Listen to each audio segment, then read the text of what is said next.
Friends, एडोविला point के history classes में आपका स्वागत है। जैसा कि हम लोगों ने पिछले क्लास में देखा कि किस तरह से यूरोपीय देश पुर्तगाल के एक नाविक ने, जिसका नाम वास्को डी गामा था, केप ऑफ गुड होप होते हुए भारत पहुंचा और भारत पहुंचने में उसके मदद करते हैं गुजराती के एक व्यापारी अब्दुल मजीद। अब हम लोग आगे की स्थिति को देखते हैं कि पुर्तगाली जब भारत आते हैं तो भारत में वो अपने व्यापार का प्रसार कैसे करते हैं, और व्यापार के प्रसार के साथ साथ उनकी मंशा साम्राज्य विस्तार की भी होती है। इसे हम लोग अपने मैप पर समझते हैं। ये भारत के दक्षिणी हिस्से हैं और इस हिस्से पर, इसी जगह पर ये कालीकट है और कालीकट में 17 मई 1498 ईस्वी को कापक डाबू, एक टापू है कापक डाबू, इसी टापू में वो वास्को डी गामा अपना जहाजी बेड़ा उतारते हैं और वहां के हिंदू राजा जमोरिन ने उनका स्वागत किया। और स्वागत करने के बाद वास्को डी गामा को भारत से मसालों और जड़ी बूटियों के व्यापार का उन्होंने अनुमति प्रदान किया। और इस अनुमति के प्रदान करने के बाद वास्को डी गामा यहाँ से अपने जहाज में, जिस जहाज का नाम हेक्टर था, उस जहाज में वो काली मिर्च और गरम मसाले लादते हैं और लाद के पुनः इसी रास्ते से केप ऑफ गुड होप होते हुए पुर्तगाल पहुंचते हैं। पुर्तगाल के लिस्बन में पहुंचकर वहां से अपना वो बिजनेस शुरू करते हैं। कहा जाता है कि जो काली मिर्च उन्होंने यहाँ से लादा था, यहाँ से 26 गुना ज्यादा कीमत पर पुर्तगाल जाके बिका और इस यात्रा में उनको पूरी 60 गुना मुनाफा हुआ। किसी भी एक व्यवसाय में अगर एक बार हम सामान खरीदते हैं, सामान खरीद के उसको ले जाकर बेचते हैं, तो उसमें अगर 60 गुना मुनाफा होता है तो काफी आश्चर्य कर देने वाली वो घटना है और एट्रैक्टिव भी है। इसने अट्रैक्ट किया पुर्तगालियों को और उसके बाद देखिए कैसे तुरंत घटनाएं घटती हैं और पुर्तगाली साम्राज्य का विस्तार भारत में कितना जल्दी होता है। 98 में जब वास्को डी गामा भारत से लौटते हैं और व्यापार करके 60 गुना मुनाफा कमाते हैं, उसके तुरंत बाद सोच लीजिए 17 मई को आते हैं। जाते आते इनको 2-4 माह और लगा होगा। 1500 ईस्वी में एक और व्यापारी आया, पुर्तगाली व्यापारी पेड्रो अल्वारेज केब्राल। पेड्रो अल्वारेज केब्राल आता है और अपने साथ 13 जहाजों का बेड़ा लेकर आता है और 1200 व्यक्तियों को लेकर आता है। पूरी की पूरी पलटन लेके आता है ये कि यहाँ पर अब व्यापार करना है और अपने साम्राज्य का विस्तार भी करना है। इनकी नीति थी, ये भारत से व्यापार करने का इनका जो थीम था, जो सोच था, वो 3 बिंदुओं पर टिका था। उस बिंदु को हम लोग जानते हैं गोल्ड, गॉड और ग्लोरी। भारत से व्यापार करने का इनका 3 मुख्य कारण था। पहला तो ये था गोल्ड। गोल्ड मतलब वो पैसा चाहते थे, यहाँ से धन कमाना चाहते थे। दूसरा था गॉड, वो अपने ईसाई धर्म का प्रचार करना चाहते थे। पश्चिमवासी जहां भी गए वहां अपने ईसाई धर्म को अपने साथ लेकर गए। और तीसरा जो उनका मुख्य कारण था वो था ग्लोरी, मतलब मान सम्मान पाना, समृद्धि पाना। तो इस तीनों चीज के चाह में यूरोपीय देश भारत आते हैं और जब उनको भारत से 1498 में जब समुद्री रास्ते से बहुत ज्यादा मुनाफा प्राप्त होता है, बहुत ज्यादा उनको लाभ दिखाई पड़ता है, तब वो तुरंत उसी समय 1500 ईस्वी में पेड्रो अल्वारेज केब्राल के नेतृत्व में एक पूरी की पूरी पलटन भेजते हैं, 13 जहाजों का बेड़ा भेजते हैं, 1200 व्यक्तियों को भेजते हैं। और उसके जस्ट बाद 1502 में वास्को डी गामा दोबारा भारत आते हैं। यहाँ भारत आते हैं, यहाँ जब व्यापार करते हैं तो इन लोगों का टकराव अरब से आने वाले व्यापारियों से होता है, जो कि कालीकट के बंदरगाह पर व्यापार कर रहे होते हैं। ये अरब व्यापारियों को रोकते हैं और चूंकि नौसेना इनकी मजबूत थी ही, इसलिए समुद्र में उनको परेशान करते थे, जिसकी वजह से कालीकट के राजा जमोरिन से इनका मतभेद हो गया, क्योंकि जमोरिन नहीं चाहता था कि अरब व्यापारियों को यहाँ व्यापार करने से रोका जाए। तो इस वजह से इन लोगों ने क्या किया कि 1503 ईस्वी में कोचीन में अपनी व्यापारिक फैक्ट्री स्थापित की। कोचीन जो कि कालीकट से थोड़ा ही नजदीक है, कोचीन में 1503 1503 ईस्वी में ये अपनी व्यापारिक फैक्ट्री, पहली व्यापारिक फैक्ट्री जहां से ये अपना व्यापार करते थे, अपना सामान रखते थे और पूरी व्यापारिक गतिविधि वहीं से चलाते थे, उसको ये लोग फैक्ट्री बोलते थे। तो 1503 ईस्वी में इनकी पहली फैक्ट्री कोचीन में स्थापित होती है और 1505 ईस्वी में कन्नूर में, 1505 ईस्वी में कन्नूर में इनकी दूसरी फैक्ट्री बनती है।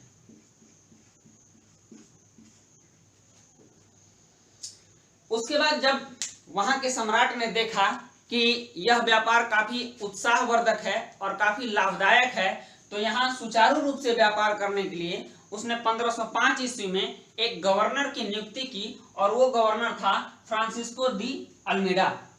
फ्रांसिस्को डी अल्मीडा भारत में पुर्तगाली साम्राज्य का पहला गवर्नर बनकर आया 1505 ईस्वी में और इसको यहाँ व्यापक अधिकार दिए गए थे कि भारत पर आप अधिकार कर सकते हो, वहां के साम्राज्य पर अपना विस्तार कर सकते हो और व्यापार का प्रसार कर सकते हो। इस अधिकार के साथ फ्रांसिस्को डी अल्मीडा भारत आता है और भारत आकर उसने एक नई थ्योरी चलाई, ब्लू वाटर पॉलिसी।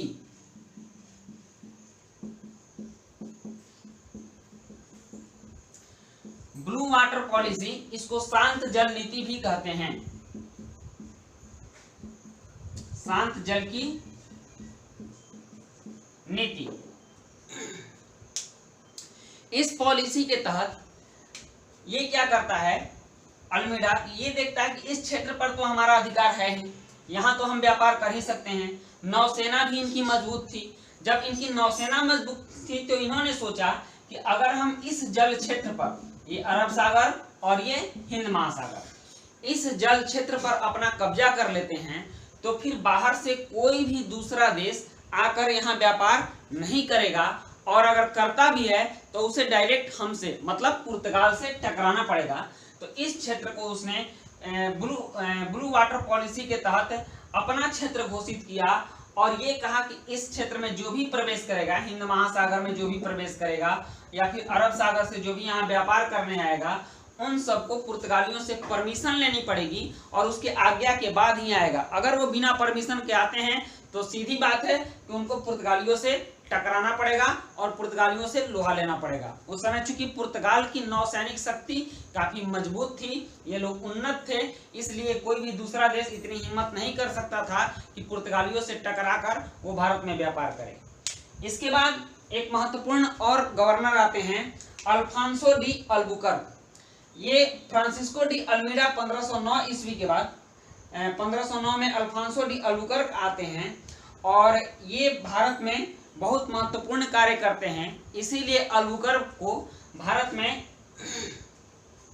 पुर्तगाली साम्राज्य का वास्तविक संस्थापक कहा जाता है और इन्होंने काफी काम किए। सबसे पहले तो इन्होंने काम किया कि 1510 ईस्वी में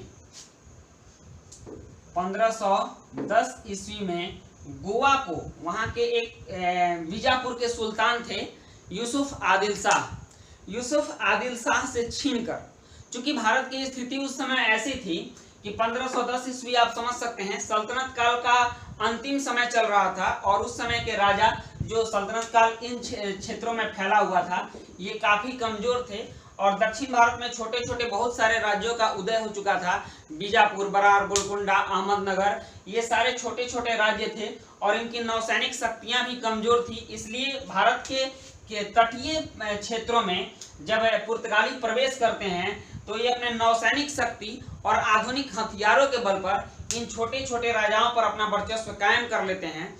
इसी के तहत 1510 ईस्वी में बीजापुर के आदिल शाही सुल्तान से उसने गोवा छीन लिया। अल्बुकर्क को इसीलिए वास्तविक संस्थापक कहा जाता है क्योंकि पुर्तगाली साम्राज्य को उसने काफी प्रसार दिया था भारत में और गोवा में अपना व्यापारिक मुख्यालय बनाया। व्यापारिक ही नहीं, सामरिक मुख्यालय भी कहिए, वो सामरिक मुख्यालय और व्यापारिक मुख्यालय बनाता है और यहाँ पर अस्थायी पुर्तगीज निवासी, उसकी ये सोच थी कि भारत में हम ऐसे निवासी पैदा करें जो कि अस्थायी रूप से यहाँ बसे और उसके लिए एक और नीति चलाई। उस नीति का नाम था सती प्रथा निषेध।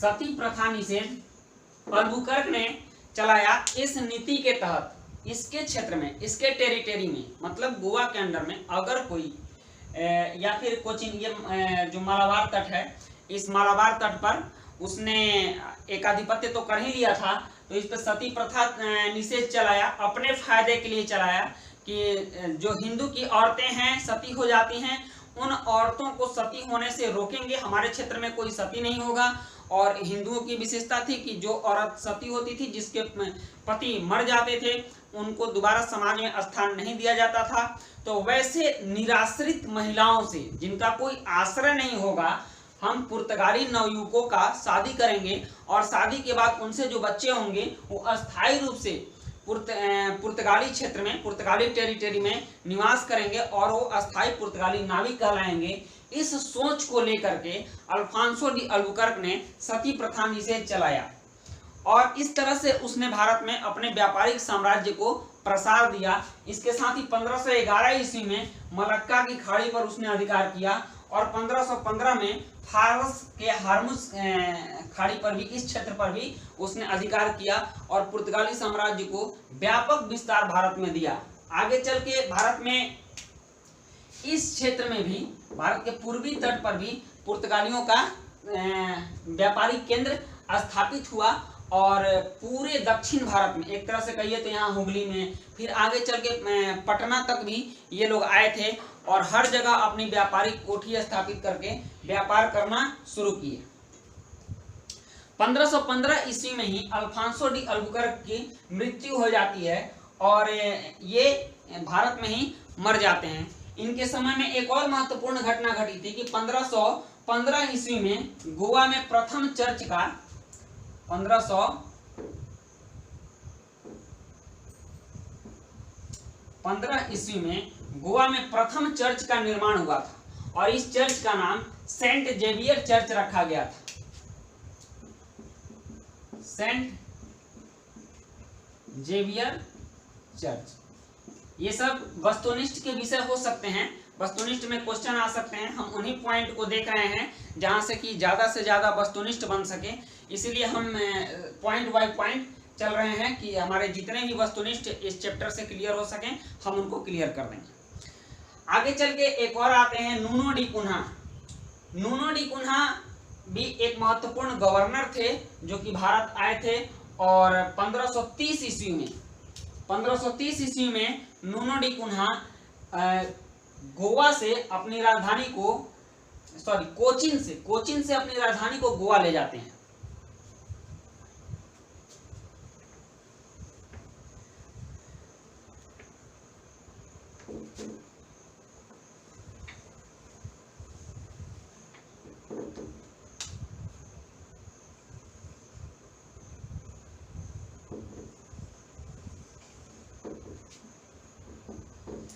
ये कोचिन है और ये गोवा है। 1530 ईस्वी में कोचिन से गोवा ये अपनी राजधानी बनाते हैं और ये राजधानी व्यापारिक ही नहीं, इनके साम्राज्य की विस्तारवादी राजधानी भी थी और यहाँ से पूरे भारत में ये पुर्तगाली साम्राज्य का विस्तार करते हैं। इन्होंने बहुत महत्वपूर्ण काम किया। 1534 ईस्वी में कृष्णा बेसिन पर अधिकार किया और 1535 में दीव पर अधिकार किया। दीव यहाँ है, दीव पर 1535 में अधिकार किया। उसके बाद 1559 ईस्वी में दमन पर भी पुर्तगालियों का अधिकार हो गया। इस तरह से ये पूरे भारत में अपने साम्राज्य को फैलाते गए और नूनो डी कुन्हा ने पुर्तगाली साम्राज्य को एस्तादो द इंडिया नाम दिया था।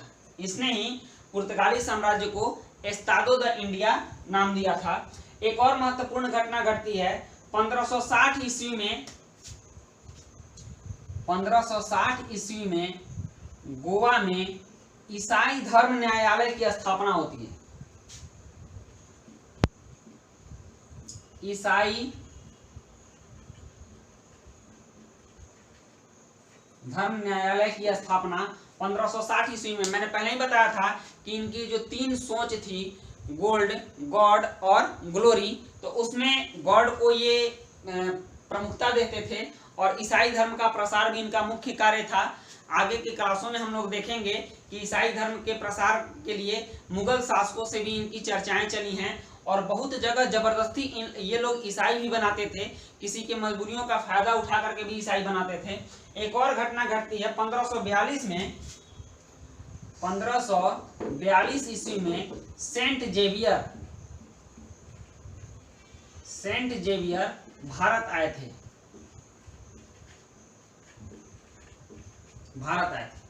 पुर्तगाली सेंट जेवियर भारत आए थे और इनके आने का समय था, उस समय यहाँ के गवर्नर, पुर्तगीज भारतीय गवर्नर मार्टिन डिसूजा थे।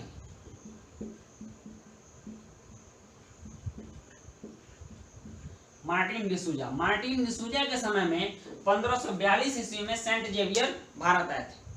पुर्तगालियों के साथ भारत का जब व्यापार हुआ तो ऐसा नहीं है कि सारा व्यापार पुर्तगाली के पक्ष में ही जाता था, कुछ ऐसी चीजें भी वो यहाँ लाए जो भारतीयों के फायदे के लिए था। सबसे पहले तो प्रिंटिंग प्रेस हम लोग याद रखेंगे, ये पुर्तगालियों की ही देन है। ऑब्जेक्टिव में पूछा जा सकता है कि प्रिंटिंग प्रेस किस यूरोपीय देश ने हमारे यहाँ स्थापित किया या लाए। और मध्य अमेरिका से ये लोग हमारे यहाँ तंबाकू लाए, आलू लाए और मक्का, जो हम लोग भुट्टा कहते हैं, वो मक्का भी ये लोग मध्य अमेरिका से लाए थे।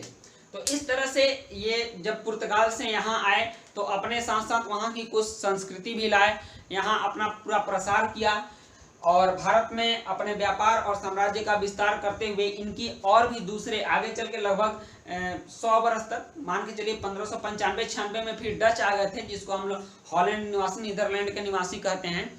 डच कंपनी का भी आगमन भारत में हुआ था। तो उस पीरियड में लगभग 100 साल तक निर्बाध रूप से ये अपना व्यापार करते रहे और फिर आगे चल के दूसरे डचों से इनका टकराव होता है, अंग्रेजों से टकराव होता है। इसको हम लोग आगे के क्लास में देखेंगे। तब तक एक नज़र हम लोग इसके ऑब्जेक्टिव पर डाल लेते हैं कि इससे क्या क्या ऑब्जेक्टिव बन सकते हैं। सबसे पहले तो 17 मई 1498 ईस्वी को कापक टापू पर कालीकट में वास्को डी गामा का जहाजी बेड़ा उतरा और यहाँ से जिस जहाज पर वो माल लाद के ले गया था उस जहाज का नाम हेक्टर था। 1500 ईस्वी में पेड्रो अल्वारेज केब्राल अपने साथ 13 जहाजों का बेड़ा लेकर के दोबारा भारत आता है। उसके बाद 1502 ईस्वी में वास्को डी गामा पुनः भारत दोबारा आता है। 1503 में कोचीन में पहली फैक्ट्री पुर्तगीजों की खुलती है। 1505 में कन्नूर में दूसरी फैक्ट्री खुलती है और जब व्यापार को व्यापक प्रसार देना था, सुचारू रूप से चलाने के लिए वहां के सम्राट ने 1505 में एक गवर्नर की नियुक्ति की, उसका नाम अल्फांसो डी अल्मीड़ा था। वो 1505 से 1509 ईस्वी तक भारत में रहा। फ्रांसिस्को डी अल्मीड़ा ने ब्लू वाटर पॉलिसी चलाई। ये काफी महत्वपूर्ण है, बहुत बार प्रश्न पूछ चुका है कि ब्लू वाटर पॉलिसी किसने चलाई थी, ब्लू वाटर पॉलिसी क्या है। और अल्फांसो डी अल्बुकर्क ने, हाँ, ब्लू वाटर पॉलिसी से एक और चीज याद आया कि यहाँ पर एक और पॉलिसी चलती थी जिसको कार्टेज आर्मीडा व्यवस्था कहते थे। कार्टेज आर्मेडा एक तरह का टैक्स था, पास होता था पानी में उतरने वाले जहाजों के लिए, समुद्र में आने वाले जहाजों के लिए पास होता था, जो कि पुर्तगालियों से लेना होता था और इस पर वो टैक्स लेते थे, समुद्री टैक्स लेते थे। और इस बात की टैक्स लेने के बाद इस बात की गारंटी देते थे कि हम इस जहाज को नहीं लूटेंगे। चूंकि व्यापार के साथ साथ इनका कार्य था कि इस क्षेत्र में, इस समुद्री क्षेत्र में जो भी जहाज आता था, चाहे वो अरब से आता हो, दक्षिण अफ्रीका से आता हो, या फिर यूरोपीय कोई दूसरा जहाज हो, या फिर भारत से कोई जहाज आता हो, इस क्षेत्र में, इस जल क्षेत्र में जो भी जहाज आता था उसको ये लूट लेते थे। तो उस लूट से बचने के लिए कि हम भाई आपको नहीं लूटेंगे, व्यवस्था इनकी देख लीजिए कितनी चालाकी की व्यवस्था थी, हम आपको नहीं लूटेंगे, उससे पहले ही आप हमको टैक्स दे दीजिए। और उस टैक्स का नाम था कार्टेज आर्मेडा।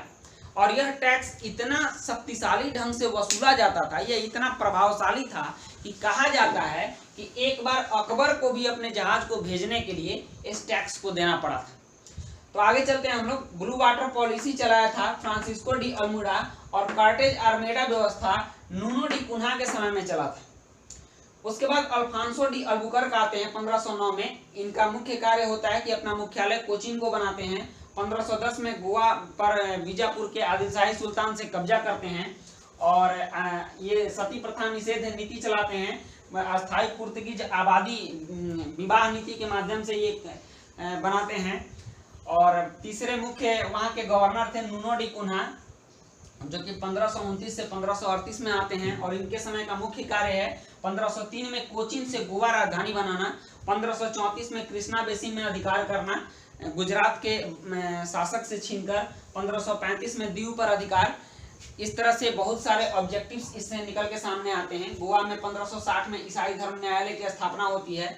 1542 में मार्टिन डिसूजा जो पुर्तगीज गवर्नर थे उनके समय में सेंट जेवियर भारत आते हैं।